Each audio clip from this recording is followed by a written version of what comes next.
မြန်မာနိုင်ငံကိုလွှဲမယ်ဆိုရင် UAB Pay, Citizen Pay, K Pay နဲ့ ALD Pay လို့ကျွန်တော်တို့တန်းရက်လွှဲလို့ရပါတယ်။မလေးရှားရောက်မြန်မာတွေအတွက်မြန်မာနိုင်ငံကိုပတ်ဆက်လွှဲမယ်ဆိုရင်ကျွန်တော်တို့အရင်လောက်ခက်ခဲမလွှဲရတော့ပါဘူး။အရင်ကဆိုရင်ကျွန်တော်တို့ပတ်ဆက်လွှဲမယ်ဆိုရင်ငွေစည်းများလာနဲတာအပြင်ကျွန်တော်တို့ပတ်ဆက်အမောက်များလွှဲမယ်ဆိုရင်တနေရာနဲ့တနေရာသွားတာမျိုးလို့လမ်းမှာတစ်ခုခုဖြစ်သွားတာမျိုးကျွန်တော်တို့ငွေသားအများကြီးကြိုက်ပြီးတော့ငွေလွှဲမဲ့စီကိုသွားတာမျိုးတွေရှိတယ်ပေါ့နော်ဒါပေမဲ့အခုနောက်ပိုင်းကတော့ကျွန်တော်တို့9မိနစ်10မိနစ်လောက်နဲ့လုပ်ပြီးတော့ကျွန်တော်တို့လွှဲချင်တဲ့ KPay ဘဏ်အပြင်ငွေသားနဲ့လွှဲလို့ရတဲ့အခြေအနေရှိနေပြီပေါ့နော်ပြီးတော့ရင်ကျွန်တော်တို့ငွေလွှဲနှုန်းလည်းအရင်ကွာမှုမရှိတော့ဘူးငွေစည်းလည်းအရင်အနေမခံရတော့ပါဘူးပြီးရင်ငွေလဲခလည်းတက်တာလည်းပြင်လို့ချူနဲ့လွှဲလို့ရနေပါပြီ RIA Money Transfer RIA ကတော့နိုင်ငံတော်တော်များများမှာသုံးပြီးတဲ့ငွေလဲဝန်ဆောင်မှုတစ်ခုဖြစ်ပါတယ်မြန်မာနိုင်ငံကိုလွှဲမယ်ဆိုရင် UAB Pay, Citizen Pay, K Pay နဲ့ ALD Pay လို့ကျွန်တော်တို့တန်းရက်လွှဲလို့ရပါတယ်ကျွန်တော်တို့ငွေပေးဆောင်မှုအတွက် RIA e-wallet ကိုတုံ့ပြုပြီးတော့ပေးဆောင်လို့ရတယ်လို့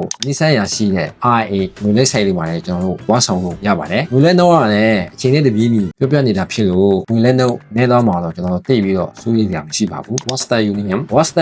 ကတော့နေရာတော်တော်များများမှာတုံ့ပြုတဲ့ငွေလဲဝန်ဆောင်မှုတစ်ခုဖြစ်ပါတယ်မြန်မာနိုင်ငံလွှဲမယ်ဆိုရင် KPay ငွေသားနဲ့မြန်မာနိုင်ငံမှာရှိတဲ့ဘဏ်တော်တော်များများကိုလည်းတန်းရဲ့အသုံးပြုလို့ရပါတယ်တချို့ဝန်ဆောင်မှုတွေကတော့ကြာနိုင်ရင်တော့ကျွန်တော်တို့10မိနစ်15မိနစ်တစ်ခါလေကြာရင်9မိနစ်နဲ့ရောင်းတဲ့ခြေမျိုးတွေရှိပါတယ်ကျွန်တော်တို့ပတ်စလွှဲပြီးတော့ရင်ငွေပေးစီဖို့အတွက်မလေးရှားမှာလူသုံးများတဲ့တက်ရှိကို Grab Pay, Shopee Pay နဲ့ Boost Pay လို့လည်းအသုံးပြုလို့ရပါတယ်ပြီးတော့ရင်ဘဏ်တော်တော်များများနဲ့လည်းတန်းရဲ့ချိတ်ဆက်ပြီးတော့အသုံးပြုနိုင်ပါတယ်နောက်တစ်ခုကတော့အားလုံးသိကြတဲ့ Mastertrip ပါ Mastertrip ကလည်းအခုနောက်ပိုင်းဆိုရင်တော်တော်လေးအဆင်ပြေလာတယ်လို့ငွေစည်းပိုင်းမှာလည်းအရင်ကွာမှုရှိတော့ဘူးသူကလည်းကျွန်တော်တို့ KPay နဲ့လွှဲမယ်ဆိုရင်အခြေလေးကမိနစ်လောက်နဲ့ရောက်နေပြီးတော့ငွေသားပြင်ဘဏ်တော်တော်များများလည်းလွှဲလို့ရတယ်ဒါပေမဲ့တချို့တော်ဝန်ဆောင်မှုတွေတော့ကျွန်တော်တို့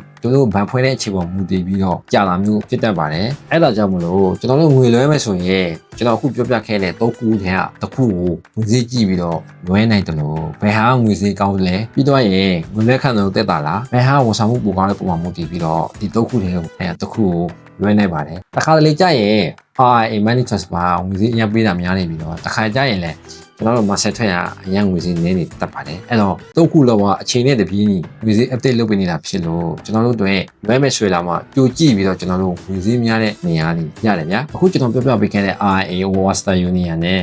မဆက်ထက်လို့ကတော့ကျွန်တော်ကိုယ်တိုင်လည်းဖုန်းထဲမှာထပ်ထားတဲ့အပြင်ကျွန်တော်ကိုယ်တိုင်လည်းအရေးပေါ်တသိန်းလို့လာကျွန်တော်ကိုယ်တိုင်လည်းချိန်နေပြီးကျွန်တော်လွှဲတယ်ပေါ့နော်အဲ့ကြောင့်မလို့ကျွန်တော်ကတော်ရလာတဲ့အစီအပြေတယ်ငွေစည်းရဲ့မှန်အတွက်ကြောင့်မလို့ကျွန်တော်တို့ခက်ခဲဖြစ်နေရဆိုရင်တော့ဒီကျွန်တော်အသုံးပြုပြီးတော့လွှဲနေချင်ပါတယ်ပတ်စံတစ်ခုခုဖြစ်မှလည်းအရင်စိတ်ပူတယ်မလို့ပါဘူးအဲကြောင့်မလို့ passport သာရှိထားမယ်ဆိုရင်တော့3ခုလောက်ပါကျွန်တော်တို့အသုံးပြုလို့တော်တော်အဆင်ပြေတယ်ပေါ့နော်အဲကြောင့်မလို့ကျွန်တော်ကညဝေပေးခြင်းဖြစ်ပါတယ်ကျွန်တော်ရဲ့ channel လေးကတော့နေစာမှာရှိတဲ့ဘ ഹു တုတအပြင်တော်ဆိုင်နဲ့ပတ်သက်တာညဝေပေးမဲ့ channel ဖြစ်လို့ subscribe မလုပ်ရသေးဘူးဆိုရင်လည်း subscribe လုပ်ထားပြီးတော့နောက်ထပ်သိချင်တဲ့အရာလေးတွေရှိရင်လည်းကျွန်တော်ရဲ့ comment မှာတုတ်ခဲ့ပေးလို့ရပါတယ်